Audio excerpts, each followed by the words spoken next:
Welcome, guys. Glad to have you here. Hope you're excited to get into medieval Europe again.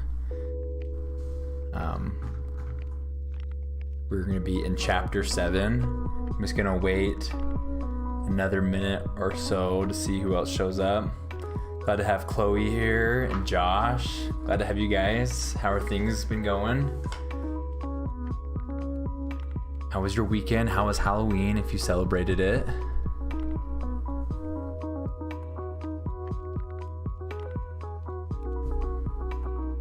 Yeah, we're just gonna wait a couple minutes to see.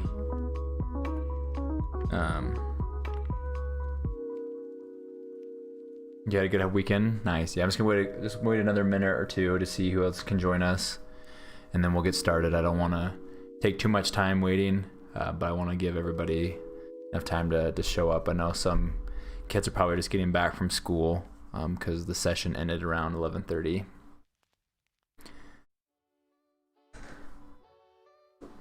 So one thing that we could do is let's talk about what we learned last time. What did we learn in chapter 6? Who can help remind me?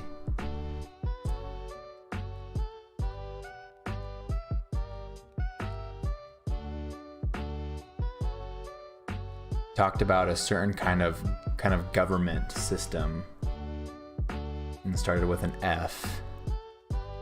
You guys remember? Chloe or Josh, you guys remember what the system was called? Or the society, chapter 6?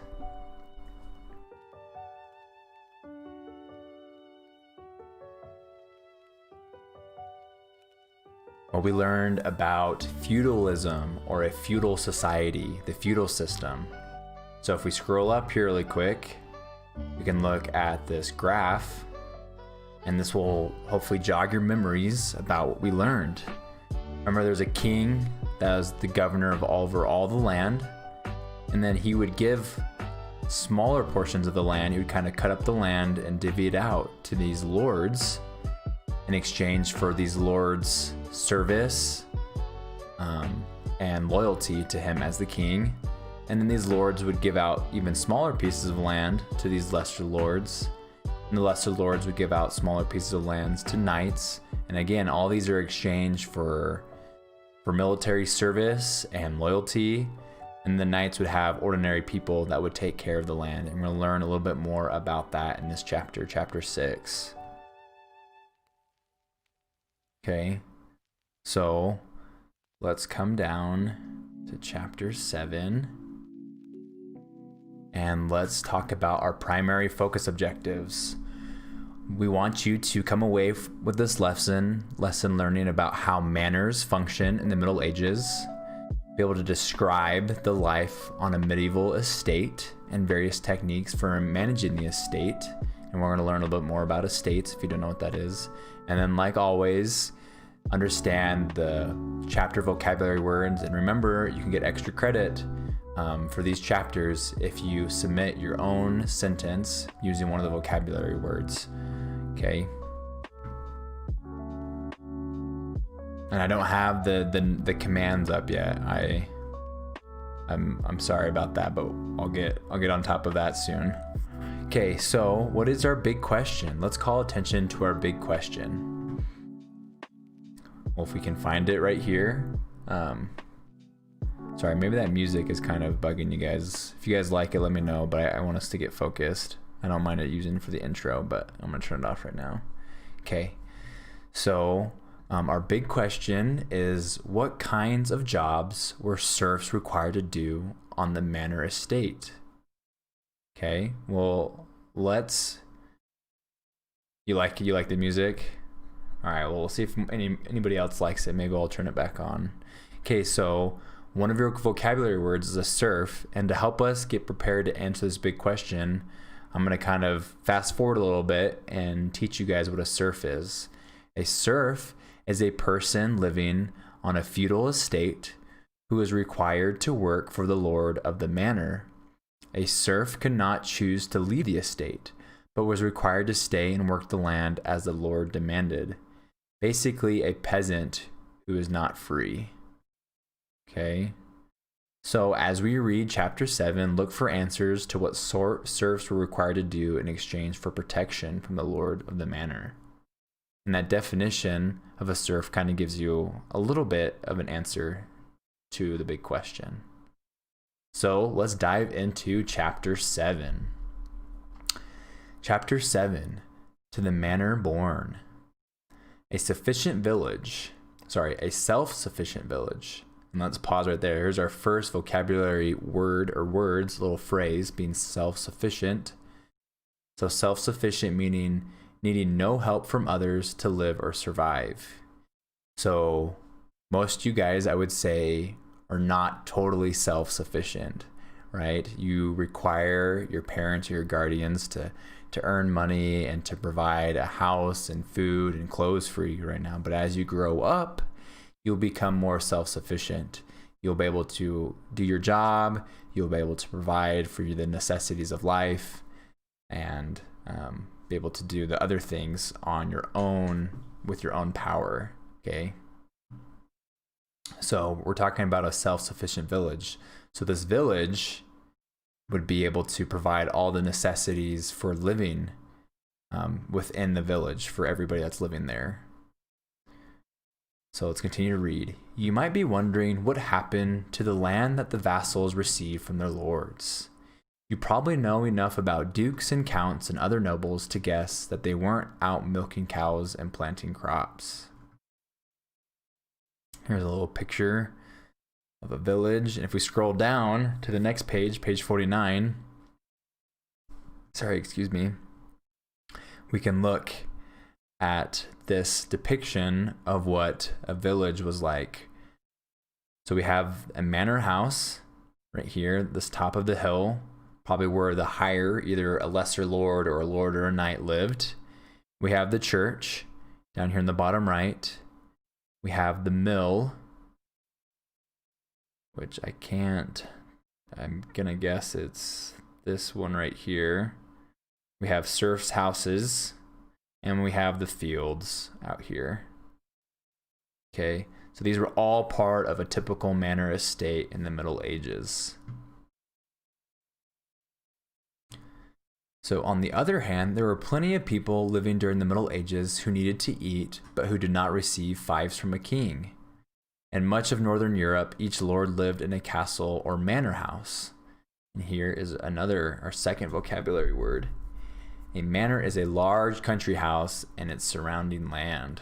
So not only does it a manor is not just referring to a house, but it's also referring to the land around the house. The manor house was usually surrounded by the land where the food was grown and where the people who worked in the fields lived. The manor estate, as it was called, was a lot like a village. So here are our two next vocabulary words. An estate is an area of land or property. So all of this is considered an estate, and it's similar to a village. And a village is, if we look at our vocabulary definition, is a group of houses and buildings smaller than a town in a rural area. Meaning there's not a whole lot else around the area except for the village itself. So nearly everything that people needed was grown or made there. In addition to their food, people who lived on the estate made their own soap, candles, furniture, leather, tools, and cloth. Most of the people who lived on the estate farmed. There were also some skilled workers, such as blacksmiths, who also made metal tools, horseshoes, and even swords. In addition to the manor house for the lord and cottages for the people who lived on the estate, there was usually a church. Sunday worship, baptisms, weddings, and funerals were held there. Next to the manor church would probably be a graveyard where people from the estate were buried when they died. That is pretty cool, huh, Chloe? So, we just kind of learned about what an estate is. It's kind of like a village. And most estates, as we go back up, have a manor house. We have the serfs' houses. The serfs are those that worked in the land. We have a church, a mill, and they provided all the needs, right? They were self-sufficient. Yeah, I couldn't make all that either. Okay. So here we go. Continue to read. Exchanging labor for land. The lord of the manor allowed serfs, farmers who were bound to the lord's land, to use his land. Okay, so here we talked about a serf, and I'll reread the definition. A serf is a person living on a feudal estate. Remember, land handed down, smaller pieces of land handed down to people for loyalty and for military service when the king required it. So living on a feudal estate, who was required to work for the lord of the manor. A serf could not choose to leave the estate, but was required to stay and work the land as the lord demanded. A peasant who was not free. So the serfs grew food on the land, kept animals that grazed on the land, and used the wood from the forest. The lord provided a mill to grind the grain grown on the manor, and a large community ovens for baking the grain into bread. The lord also provided farming equipment such as plows and wagons, and teams of oxen to pull the plows and weapons. So the lord is providing the necessary tools and equipment for the serfs to do the work, to provide the necessities for the village or the estate. The lord of the manor had other responsibilities too. The lord provided the serfs with law and order. The lord had the authority to make important decisions. He also had the right to punish a serf caught committing a crime. In addition, a serf could not leave the estate he or she lived on, nor could he or she marry without the lord's approval. Only the king and the law of the church could limit the lord's powers. So only one of the higher lords, or the king over all the land, could limit the lord's powers, the lord of the estate, or lord of the manor. Excuse me. The lord also protected the people who lived on the manor estate. If an enemy were to attack, the lord's army would protect his people. The lord did not provide these important services without getting a lot from the serfs in return. The serfs had to spend most of their time working in the fields, producing food for the lord of the manor and his household. During certain times of the year, such as planting and harvesting seasons, the amount of work required would be increased. Okay. So let's take a pause and just think about the requirements, or what was asked of both the Lord. What did the Lord provide, and what did the serfs provide? What did we just read about? What were some of the responsibilities of the Lord of the manor, and what were some of the responsibilities of the serfs? And we'll read a little bit more about it, about the serfs. So let's focus on, what are the responsibilities of the Lord? What did the Lord do? What did the lord of the manor do?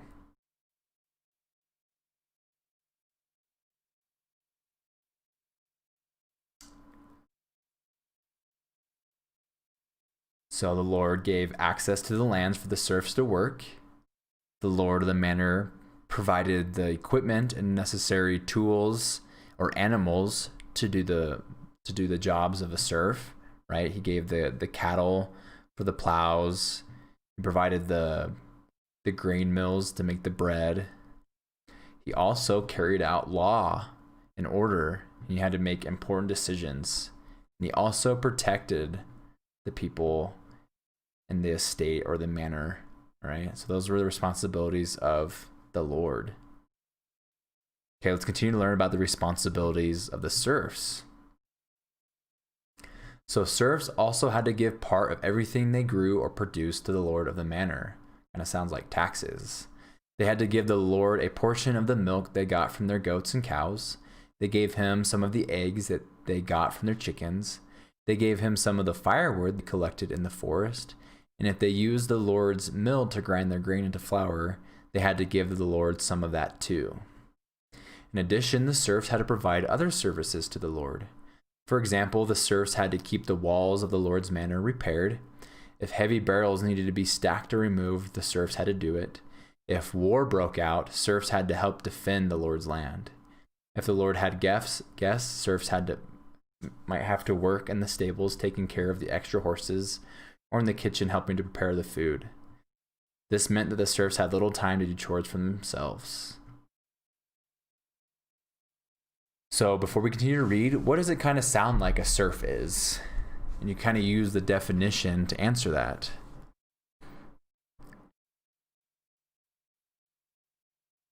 And also, what would it have been like to be a serf?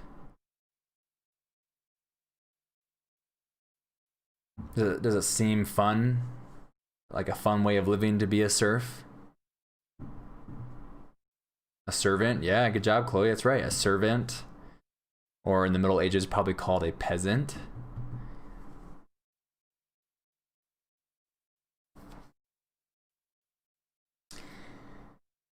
I think, maybe the word slave kind of comes into mind. I think they might have had it a little bit better than the slaves used to have it. Seemed like they got a little bit more out of it than just working. So like, it wouldn't have been too bad, but yeah, Josh, I don't think it would have been very fun to be a serf. So the serfs worked in the fields and did other necessary chores for the lord of the manor. They were responsible for providing the lord and his family with some food that they grew and raised. In addition, they had to provide him with portions of all their firewood that they cut down and flour or bread that they had. All right, so continue to read the last little section of this, last paragraph of this section. You might wonder why serfs would agree to give the Lord so much. The answer is that within this system, there was little choice. The lords had all the power. They had land, weapons, and authority. During periods of unrest, no peasant family could survive without a lord's protection. The church also supported the feudal system. However, it is also probably true to say that for most ordinary people, so long as they had a home, a job, food to eat, and the Lord's protection, they accepted the system they were born into.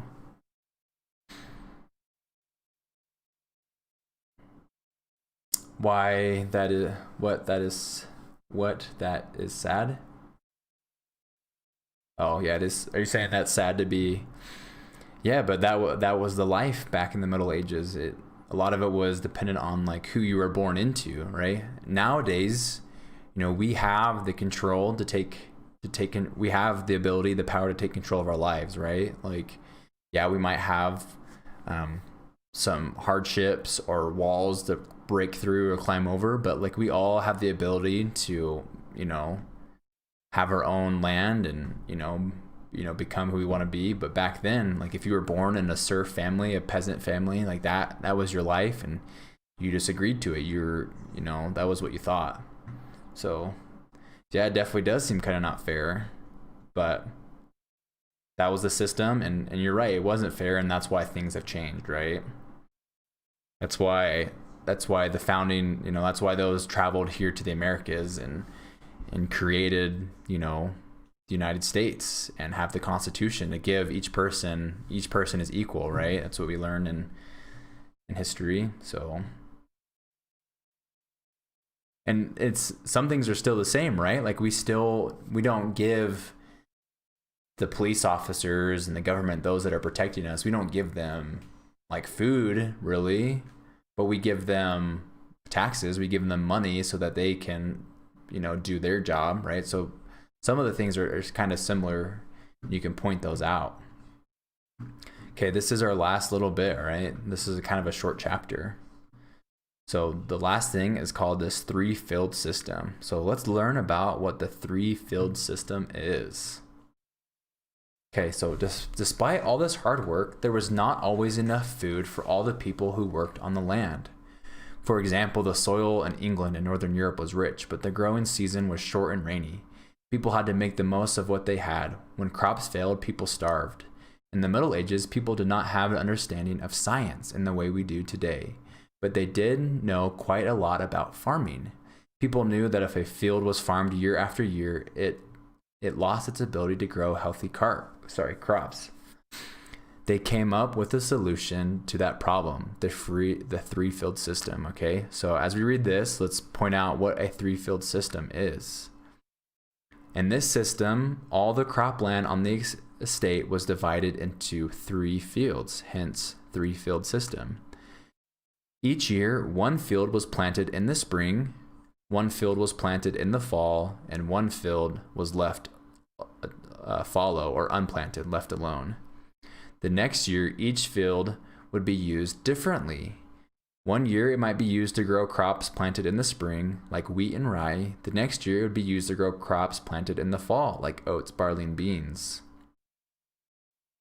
The third year, the field would be left unplanted. This gave the soil a chance to recover. And we kind of learned about this in the soils, right? Soils section, like crop rotation.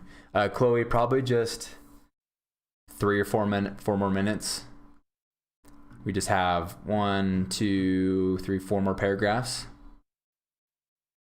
So here's a picture of a child learning important skills so that they continue to work and live on the estate. So they're doing kind of this crop rotation and planting rotation to keep the field healthy. So the 3-field system allowed the soil to keep renewing itself. The crops that were planted in the spring used different nutrients than those that were planted in the fall, right? Just like crop rotation that we learned in the soil section. The fields that were not planted had a chance to recover nutrients as old matter broke down and replenished the soil. So nutrient is something that provides what is needed to grow and live. We get nutrients from the food we eat, and the soil gets nutrients from the plants and things that are around it. Okay, so our last section, cooperation was the key. People on a manor estate lived closely together. They had to cooperate with one another.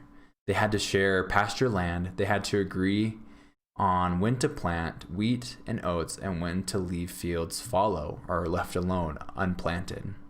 People had to work together to create or produce goods for trade. Hey, Nevaeh, glad to have you here. We were just almost done with this, all right? So you might have to go back and rewatch it, unless you've been here the whole time. We just have 2 more paragraphs and we are done. So cooperation was essential to survival. It wasn't really a choice. A smart lord took good care of his serfs, yet the lord who was always the boss. In the society of the Middle Ages, he was superior to the serfs, and few questioned that. The residents of the manor came together for special holidays. Christmas and Easter and many other religious holidays were celebrated together. The lord, his family, and the serfs would attend church together. There would be a feast, games, and celebration. In this way, serfs and their lord formed a community that endured through the Middle Ages. Okay, so before we end, let's just call attention to the big question, which is what kinds of jobs were serfs required to do on the manor estate? Okay, so here's the big question. And remember, some key points were, what do they have to do with the lord's manor, with the lord's land, the stables or the kitchen? Did they have to do anything in the land with animals or planting? And what do they do with what they earned or what they made? Did they keep it all, or did they have to give some away? So those are some key points. But that is it for the lesson. Thanks for coming. Nevaeh, no worry about showing up late. It's totally fine. Yeah, you could definitely rewatch it. That's why I have it here on YouTube. It's like the easiest way for me to create a video and have you come back and rewatch it. No worries about being late. These things aren't required to come, but an opportunity for you guys to get extra credit for participating in class. So it's awesome to have you here, Nevaeh, Josh, and Chloe. Chloe, if you need to get going, you're welcome to go. You don't need to stick around. None of you guys have to stick around, but if you have any questions, please ask me at this time. Thanksgiving is coming up quicker than you think, and I know you guys all want to enjoy your Thanksgiving break, so do whatever you can to stay on top of your work, all right? And get caught up if you're behind, because I can promise you that Thanksgiving break will be a lot more enjoyable if you don't have to worry about all the work that you have to do to get caught up, all right? I saw your guys' picture, Chloe. It was awesome. I was dressed up as a wolf, and my wife was dressed up like Batman, and my little boy was dressed up like Spider-Man. It was pretty fun. We went to Hobby Lobby all dressed up and walked around, and then got some treats and watched the movie Hoodwinked, if you guys have ever seen that. It's a pretty good movie. Yeah, it was a lot of fun. It's a lot of fun.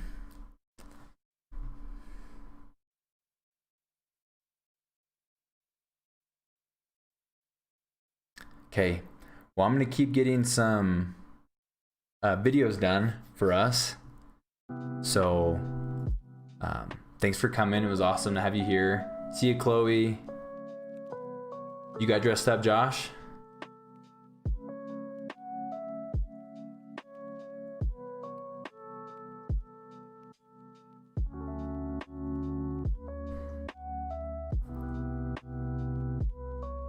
Yep. Okay. I'll see you guys later, all right? I'm gonna get some more videos done so you guys can watch them whenever you guys want to, okay?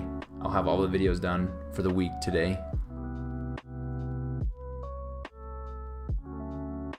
Okay. I will see you guys later.